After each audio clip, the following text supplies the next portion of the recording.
Hello नमस्कार साथियों, स्वागत है आप सभी का शिक्षा पाठ मेक इट ईजी के हमारे सेशन में, जहां हम देखते हैं राजस्थान करंट अफेयर्स जो मुख्य रूप से सुजोसी बुलेटिन और न्यूज़पेपर पर आधारित होता है। मुख्य रूप से सुजोसी बुलेटिन और न्यूज़पेपर का सार हम हमारे सेशन में देखते हैं। आज है मंगलवार 30 जून 2026, आषाढ़ शुक्ल पक्ष प्रतिपदा संवत 2083। इस सेशन पर आधारित MCQ हमारे अलग सेशन में हम करते हैं। चलिए स्टार्ट करते हैं हमारा आज का सेशन। फर्स्ट हम देखेंगे यमुना जल समझौता जो राजस्थान सरकार हरियाणा सरकार के बीच हुआ है, उसके बारे में। यह समझौता राजस्थान के शेखावाटी क्षेत्र के लिए एक ऐतिहासिक क्षण है, जिससे अब इस क्षेत्र को यमुना का पानी मिल सकेगा। शेखावाटी क्षेत्र को यह समझौता नई दिल्ली के कर्तव्य भवन में संपन्न हुआ है। केंद्रीय गृह एवं अधिकारिता मंत्री अमित शाह की अध्यक्षता में यह मेमोरेंडम ऑफ एग्रीमेंट किया गया। आप ये पिक्चर भी देख सकते हैं, जिसमें अमित शाह, जल संसाधन मंत्री CR पाटिल और जो राइट साइड में है वो हरियाणा के मुख्यमंत्री और लेफ्ट साइड में राजस्थान के मुख्यमंत्री जी हैं। नेक्स्ट हम देखेंगे समझौते के भागीदार हस्ताक्षरकर्ता, जिसमें यह समझौता राजस्थान और हरियाणा राज्यों के लिए बीच हुआ है। CR पाटिल केंद्रीय जल शक्ति मंत्री, भजनलाल शर्मा मुख्यमंत्री राजस्थान, नायब सिंह सैनी मुख्यमंत्री हरियाणा यहाँ उपस्थित थे। इन्होंने उस पर हस्ताक्षर किए हैं MOA पर। समझौते के महत्व और प्रभाव को हम देखें तो सरकारी संवाद का उदाहरण केंद्रीय गृह मंत्री अमित शाह के अनुसार यह समझौता प्रधानमंत्री नरेंद्र मोदी द्वारा दिए गए सहकारी संवाद कोऑपरेटिव फेडरलिज्म के लिए एक उत्कृष्ट योगदान है। 3 दशक पुरानी समस्या का समाधान। इस समझौते के तहत राजस्थान के लोगों के बीच पानी से जुड़ी लगभग 3 दशक 30 साल पुरानी समस्या का अंत हो गया है। पेयजल संकट से राहत, विशेषकर राजस्थान में पीने के पानी की सबसे बड़ी समस्या का निवारण हुआ, जिससे धरती की प्यास बुझेगी, कंटों की भी। नेक्स्ट हम देखेंगे तकनीकी और वैज्ञानिक पहलू। यह एक वैज्ञानिक रूप से परिपूर्ण समझौता है, जिसमें बुनियादी ढांचे का संचालन, रखरखाव, निगरानी तंत्र, पारदर्शिता और विवाद का समाधान प्रक्रियाओं को बारीकी से शामिल किया गया है। दीर्घकालीन समाधान के तहत हरियाणा राजस्थान विशेषकर केंद्रीय जल आयोग द्वारा तैयार किया गया है।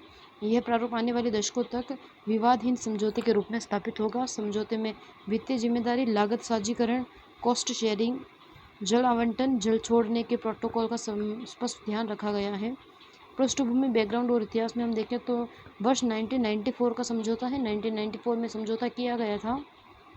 यमुना बेसिन राज्यों के मध्य हुए समझौते के तहत राजस्थान को ताजेवाला हेड पर 1917 क्यूसेक जल आवंटन किया गया था। ताजेवाला हेड पर 32 वर्षों का इंतजार। यह प्रवाह प्रणाली डिस्ट्रीब्यूशन सिस्टम के अभाव में 32 वर्षों तक राजस्थान अपने हिस्से का पानी का पूरा उपयोग नहीं कर पा रहा था। हालिया प्रयास फरवरी 2024 में हरियाणा और राजस्थान के मुख्यमंत्री की बैठक में भूमिगत पाइपलाइन से जल हस्तांतरण के लिए संयुक्त DPR तैयार करने का निर्णय लिया गया था। फरवरी 2024 में जून 2026 में आयोजित बैठक में इस परियोजना के क्रियान्वयन की रूपरेखा पर दोनों राज्यों में सहमति बनी और इसे अंतिम रूप दिया गया। परियोजना का क्रियान्वयन व लाभार्थी क्षेत्र। इस परियोजना के अंतर्गत हथिनीकुंड बैराज से भूमिगत पाइपलाइन, अंडरग्राउंड पाइपलाइन द्वारा पानी पहुंचाया जाएगा शेखावाटी क्षेत्र में। इससे मुख्य रूप से राजस्थान के चूरू, सीकर, झुंझुनू सहित अन्य क्षेत्रों में भी दीर्घकालीन पेयजल आपूर्ति सुनिश्चित की जा सकेगी। यह समझौता अंतर्राज्यीय जल संसाधन प्रबंधन, inner state water resource management का एक बेहतरीन मॉडल है, जो सुरक्षा, संरक्षण तथा राज्यों के बीच बेहतर समन्वय को दर्शाता है। नेक्स्ट हम देखेंगे नई संस्था का गठन, SPV। इस परियोजना के निर्माण और संचालन के लिए, कंस्ट्रक्शन और ऑपरेटिंग को सुचारू रूप से चलाने के लिए राजस्थान हरियाणा यमुना जल water SPV special purpose vehicle का गठन किया गया। स्पेशल पर्पस व्हीकल का। नेक्स्ट हम देखेंगे परियोजना की लागत एवं मुख्य विशेषताएं। इस जो परियोजना की अनुमानित लागत 34,102 करोड़ रुपए है, जो राजस्थान के जल सुरक्षा को सुदृढ़ करेगी। पाइपलाइन की लंबाई हम इसके अंतर्गत देखें तो हथिनीकुंड बैराज से लगभग 295.5 किलोमीटर दूर लंबी भूमिगत अंडरग्राउंड पाइपलाइन बिछाई जाएगी। रूट हसियावास जलाशय। पानी को पाइपलाइन के माध्यम से चूरू जिले के हसियावास जलाशय तक पहुंचाया जाएगा। चूरू जिले के हसियावास जलाशय तक। इसके अंतर्गत 3 भूमिगत पाइपलाइनें बिछाई जाएगी। सड़क, कृत्रिम जलाशय तथा आधुनिक जल प्रबंधन विकसित की जाएगी। ये बहुउद्देशीय परियोजना है। इसके अंतर्गत सिंचाई व पेयजल दोनों की उपलब्धता सुनिश्चित की जाएगी। दोनों की राजस्थान को उपलब्ध करवाए जाएंगे। यमुना बेसिन प्रमुख भंडारण। इसके तहत हम देखें तो सिंचाई सहित अन्य आवश्यकताओं के लिए भी पानी उपलब्ध करवाया जाएगा। हरियाणा को लाभ, जिसमें हम देखें तो राजस्थान के हथियावास में निर्मित होने वाले जलाशय अर्थात बांध का निर्माण किया जाएगा राजस्थान के हथियावास में। हरियाणा के निवासियों को भी इससे पेयजल उपलब्ध करवाया जाएगा। हरियाणा में भी 10 स्थानों पर पेयजल उपलब्ध होगा। इसके अंतर्गत बनने वाली सड़क से हरियाणा में भी विकास की नई राहें खुलेगी। अर्थात चूरू के हसियावास में जो हाशियावास में जो बांध का निर्माण होगा उसके अंतर्गत हरियाणा को भी पेयजल उपलब्ध करवाया जाएगा, 10 स्थानों को हरियाणा के, और जहां इसके लिए सड़क का निर्माण किया जाएगा उससे हरियाणा के विकास में भी यह भाग लेगा। डीपीआर और स्वीकृतियाँ। राजस्थान सरकार द्वारा परियोजना की विस्तृत परिवेदन डीपीआर तैयार की गई, केंद्रीय जल आयोग सीडब्ल्यूसी को भेजी जा चुकी है। डीपीआर हरियाणा सरकार द्वारा इस पाइपलाइन का अलाइनमेंट सैद्धांतिक स्वीकृति प्रदान कर दी गई है। नेक्स्ट हम देखेंगे राजस्थान का औद्योगिक विकास में प्रधानमंत्री जी का दौरा। प्रधानमंत्री नरेंद्र मोदी 4 जुलाई को राजस्थान के प्रस्तावित दौरे पर है, जहां पर प्रधानमंत्री जी द्वारा पहले ग्रीनफील्ड एकीकृत रिफाइनरी कम पेट्रोकेमिकल कॉम्प्लेक्स का शुभारंभ करेंगे बालोतरा में। इसके तहत हमने कल भी 2-3 दिन से चर्चा कर रहे हैं, विभिन्न अधिकारियों द्वारा उसका निरीक्षण किया जा रहा है। इस रिफाइनरी के माध्यम से देश और प्रदेश के ऊर्जा के क्षेत्र में आत्मनिर्भर बनाया जाएगा राजस्थान को। राजस्थान के औद्योगिक विकास को एक नई दिशा मिलेगी। इसके लिए मुख्यमंत्री जी द्वारा रिफाइनरी का निरीक्षण किया गया। हम पिक्चर में भी देख सकते हैं वो निरीक्षण करते हुए मुख्यमंत्री भजनलाल शर्मा ने रविवार को बालोतरा के पचपदरा रिफाइनरी का निरीक्षण किया। रिफाइनरी के CDU और रिफाइनरी मेन कंट्रोल रूम की बारीकी से निरीक्षण किया। अधिकारियों ने मुख्यमंत्री को रिफाइनरी की कार्यप्रणाली, यहाँ से तैयार होने वाले विभिन्न सह उत्पाद बाई प्रोडक्ट्स के सैंपल दिखाकर विस्तृत जानकारी दी। मुख्यमंत्री जी ने रिफाइनरी की तकनीकी व्यवस्था और संचालन से संबंधित पहलुओं की समीक्षा की। आयोजन स्थल पर तैयारियों की समीक्षा में बैठक। मुख्यमंत्री ने आयोजन स्थल पर प्रधानमंत्री प्रस्तावित यात्राओं की तैयारियों को लेकर अधिकारियों के साथ उच्च स्तरीय बैठक भी की। उन्होंने सुरक्षा व लेआउट, आयोजन स्थल पर लेआउट सहित अन्य व्यवस्थाओं का अवलोकन करते हुए सुरक्षा के विशेष इंतजाम के निर्देश दिए हैं। अधिकारियों के प्रस्तुतिकरण, अधिकारियों ने जो सुरक्षा के इंतजाम है उसके लेकर मुख्यमंत्री जी को प्रेजेंटेशन दी थी। आमजनों के लिए सुविधाएं, गर्मी को देखते हुए जनसभा में आने वाले लोगों के लिए पेयजल, वेटिंग, सुचारू व्यवस्था, चिकित्सा सुविधाओं को विशेष ध्यान रखने के निर्देश मुख्यमंत्री जी ने दिए हैं। यातायात पार्किंग, यातायात एवं पुलिस परिवहन विभाग को आपस में समन्वय कोऑर्डिनेशन कर पर्याप्त पार्किंग की सुविधा सुनिश्चित करने के निर्देश उन्होंने दिए हैं। इसी दौरान मुख्यमंत्री जी ने शक्तिपीठ मां सांभरा आशापुरा मंदिर में पूजा अर्चना की। पंचपदरा रिफाइनरी के निरीक्षण के साथ साथ मुख्यमंत्री जी ने शक्तिपीठ मां सांभरा आशापुरा मंदिर में पहुंचकर विधिवत पूजा की। उन्होंने अखंड ज्योति के दर्शन कर प्रदेश की खुशहाली की, समृद्धि की कामना की तथा मंदिर परिसर में मौजूद श्रद्धालुओं का अभिवादन स्वीकार किया। राष्ट्रीय प्लस पोलियो अभियान का नाम है राष्ट्रीय प्लस पोलियो अभियान। यह प्रदेश में 28 जून से स्टार्ट होगा, 30 जून तक संचालित किया जाएगा। 3 दिवसीय ये रहेगा। 28, 29, 30 जून को प्लस पोलियो अभियान राजस्थान में चलाया जाएगा। चिकित्सा एवं स्वास्थ्य विभाग की प्रमुख सचिव गायत्री राठौड़ द्वारा इस अभियान के आंकड़े जारी किए गए। पहले दिन के आंकड़े हम देखेंगे 28 जून के, हमने कल भी इसके बारे में चर्चा की थी। पहले दिन के आंकड़े हम 30 जून, आज लास्ट इसका डे है। इसके बाद हम कल इसके बाद समस्त आंकड़ों पर निरीक्षण करेंगे। प्रदेश में 59,217 बूथों की स्थापना की गई। पहले दिन 61.15 लाख से अधिक बच्चों को पोलियो की खुराक दी गई। राज्य के लगभग 1.04 करोड़ से अधिक बच्चों को पोलियो की खुराक पिलाने का वृहद लक्ष्य रखा गया, अर्थात राजस्थान में 1.4 करोड़ से अधिक बच्चों को पोलियो की दवा पिलाई जाएगी। कार्यप्रणाली व टीम में देखते हो घर घर दस्तक दी जाएगी। 28 तारीख को पोलियो बूथ पर दवाई पिलाई जाएगी और 29 और 30 जून को घर घर जाकर पोलियो की खुराक पिलाई जाएगी ताकि कोई भी बच्चा वंचित न रहे। गठित टीमों में हम देखें तो 5 वर्ष तक बच्चों को कवर करने के लिए कुल 75,232 टीमें बनाई गई हैं, जिनमें 904 मोबाइल टीमें हैं और 9,004 मोबाइल टीमें हैं और 7,011 ट्रांजिट टीमें हैं जो घर घर जाकर भी कार्य करेंगी, पोलियो की दवा पिलाएगी। इस अभियान में 1.38 लाख से अधिक स्वास्थ्यकर्मी एवं अन्य विभागों के कार्मिक सक्रिय रूप से कार्य कर रहे हैं और जुड़े हुए हैं। प्रशिक्षित स्वास्थ्यकर्मी, ANM, आशा सहयोगिनी और आंगनबाड़ी कार्यकर्ता को मुस्तैदी से तैनात किया गया है। विशेष फोकस पे विभाग समन्वय हम देखें तो विशेष मोबाइल ट्रांजिट टीमें बनाई गई हैं। डॉक्टर जोगाराम के अनुसार बस स्टैंड, रेलवे स्टेशन, राष्ट्रीय राजमार्ग व अन्य आवागमन स्थानों पर आने जाने वाले बच्चों के लिए विशेष मोबाइल टीमें भी काम कर रही है। वंचित व दुर्लभ क्षेत्रों पर ध्यान, घुमक्कड़ जनजाति के डेरों, ईंट भट्टों पर काम करने वाले मजदूर के 5 साल तक के बच्चे व दुर्गम क्षेत्रों के बच्चों पर विशेष निगरानी रखी जा रही है। अंतर विभागीय समन्वय अभियान की सफलता के लिए चिकित्सा विभाग, ICDS, आयुर्वेद विभाग, सामाजिक कार्यकर्ताओं व अन्य विभागों के सहयोग से वैक्सीनेटर्स व मॉनिटर्स की पुख्ता व्यवस्था की गई है।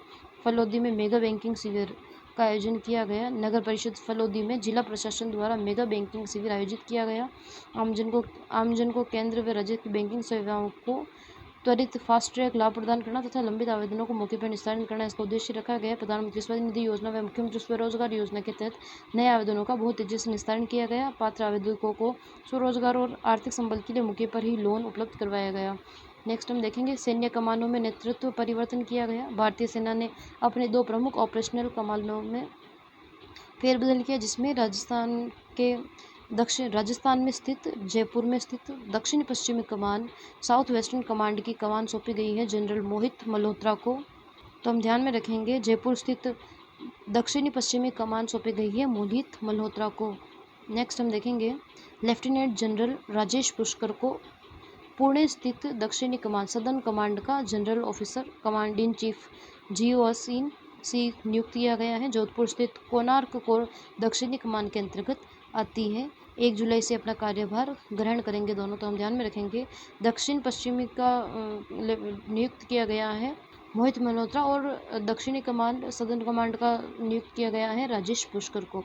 नेक्स्ट हम देखेंगे ऐतिहासिक यमुना जल समझौता। इसके बारे में हमने अभी भी चर्चा की है। अमित शाह की मौजूदगी में उनकी अध्यक्षता में हरियाणा और राजस्थान के मुख्यमंत्रियों के बीच MOA हुआ है। बर्फीले पहाड़ों से राजस्थान के रेगिस्तान तक यमुना का पानी आएगा, जिससे 32 साल तक का काम पूरा होगा। मुख्य आंकड़ों में हम देखें तो हथनीकुंड बैराज से चूरू जिले के हसियावास तक लगभग 295.5 किलोमीटर लंबी 3.6 डायमीटर की 3 भूमिगत पाइपलाइनों के मध्यस्थीय पानी लाया जाएगा। इस विशाल परियोजना की कुल लागत 34,102 करोड़ रुपए है। राजस्थान के सीकर, चूरू, झुंझुनू के साथ साथ हरियाणा के भिवानी और फतेहाबाद जिलों को भी पानी मिलेगा। विमानन तकनीक स्वदेशी गगन सिस्टम की सफलता। उदयपुर हवाई अड्डे पर इंडिगो के एक एयरबस A320 पैसेंजर जेट का स्वदेशी गगन GPS एलाइड जियो एग्यूमेंट नेविगेशन सिस्टम की मदद से सफलतापूर्वक रनवे पर उतारा गया है। यह पहली बार है कि किसी बड़े पैसेंजर जेट को इस स्वदेशी उपग्रह की प्रणाली से उतारा गया है। इससे छोटे एयरपोर्ट्स पर भी बिना महंगे लैंडिंग सिस्टम के विमान उतारे जा सकेंगे। भारत की 2 आंखें। अंतरिक्ष में भारत के पास गगन और नाविक GPS सिस्टम के रूप में 2 नए नेविगेशन प्रणालियां हैं, गगन और नाविक, जो अमेरिकी GPS पर निर्भरता कम करती है। तो गगन के तहत पहली जो रनवे पर उतारा गया है, पहली बार इंडिगो के एक एयरबस पैसेंजर को स्वदेशी गगन की मदद से सफलतापूर्वक रनवे पर उतारा गया। नेक्स्ट हम देखेंगे इंडो डेनिश सेमिनार जल और ऊर्जा संरक्षण। जयपुर के राजस्थान इंटरनेशनल सेंटर में resource and cost efficiency in water management पर कार्यशाला आयोजित की गई। डेनमार्क के दूतावास, शहरी क्षेत्र परामर्श एस्ट्रिग होएग जेंसन व जलदाय विभाग के प्रमुख सचिव हेमंत गेरा ने भाग लिया। कोटा का उदाहरण देते हुए बताया कि बेहतर पंपिंग स्टेशन से बिजली खपत में 8% की कमी आई और सालाना 93 लाख रुपए की बचत हुई। तो हम ध्यान में रखेंगे resource and cost efficiency in water management पर कार्यशाला का आयोजन किया गया राजस्थान इंटरनेशनल सेंटर में इंडो डेनिश सेमिनार के तहत।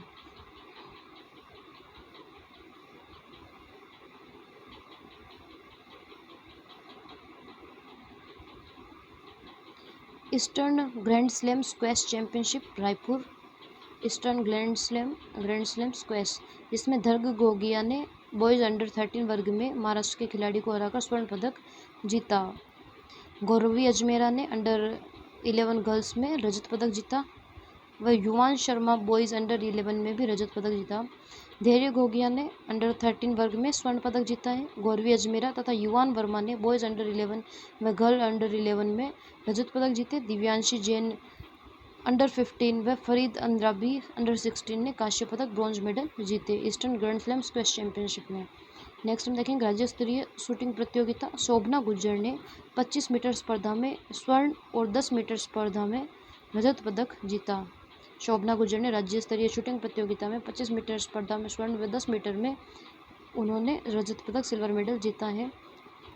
Cricket update. राजस्थान के पूर्व रणजी खिलाड़ी दिशांत याग्निक को आगामी श्रीलंका दौरे के लिए भारतीय अंडर 19 टीम का फील्ड कोच नियुक्त किया गया। दिशांत याग्निक को। नेक्स्ट हम देखेंगे PC महालनोबिस पुरस्कार 2026। 20वें सांख्यिकी राष्ट्रीय दिवस जो 28 जून को मनाया जाता है, सांख्यिकी दिवस के अवसर पर उप मुख्यमंत्री प्रेमचंद बेरवा ने राजस्थान शासन सचिवालय के संयुक्त सचिव बजट कृष्ण शर्मा को राज्य स्तरीय PC महालनोबिस पुरस्कार से सम्मानित किया।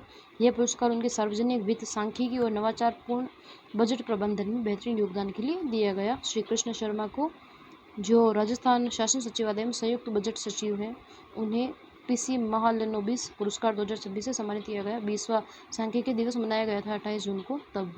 नेक्स्ट हम देखेंगे सांख्यिकी के क्षेत्र में उत्कृष्ट योगदान के लिए भारत और अर्थव्यवस्था नियोजन में सांख्यिकी के प्रभावी इस्तेमाल के लिए प्रोफेसर PC महालनोबिस पुरस्कार दिए जाते हैं। सांख्यिकी के क्षेत्र में किनकी याद में दिया जाता है? यह पुरस्कार प्रशांत चंद्र महालनोबिस के सम्मान में दिया जाता है। उनका जन्म मेरे द्वारा गलती से बोला गया 28 जून, मुझे कुछ एरर हो गया था, इस वजह से 28 जून की जगह पे हम 29 जून 1893 ध्यान रखेंगे। विश्व सांख्यिकी दिवस मनाया जाता है 29 जून 1893 को।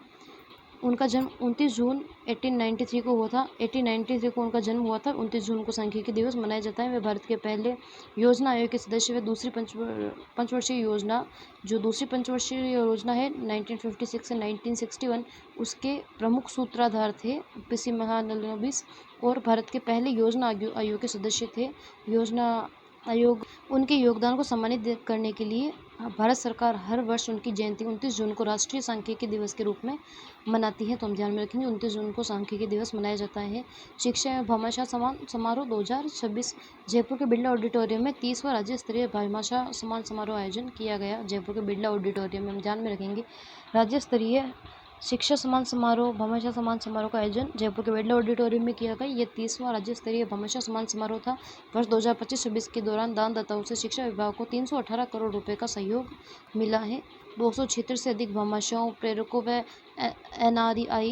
NRIs को दानदाताओं को सम्मानित किया गया। 49 को शिक्षा विभूषण, 105 को शिक्षा भूषण प्रदान किया गया।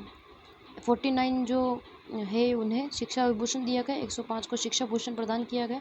शिक्षा मंत्री मदन दिलावर ने कहा है कि सभी जर्जर विद्यालयों को जीर्णोद्धार एक साथ संभव नहीं है, इसके लिए समाज व भामाशाहों का सहयोग जरूरी है। प्रमुख दान में हम देखें तो बीकानेर के पूनम चंद्र राठी ने सैन्य विद्यालय के लिए 108 करोड़ रुपए की भूमि दान की थी।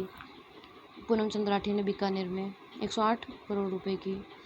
नेक्स्ट हम देखेंगे यमुना जल समझौते के तहत नरेंद्र मोदी जी का आभार प्रकट किया गया है। 34,102 करोड़ रुपए की महत्वाकांक्षी परियोजना है। इसके लिए 75 लाख आबादी को मिलेगा लाभ।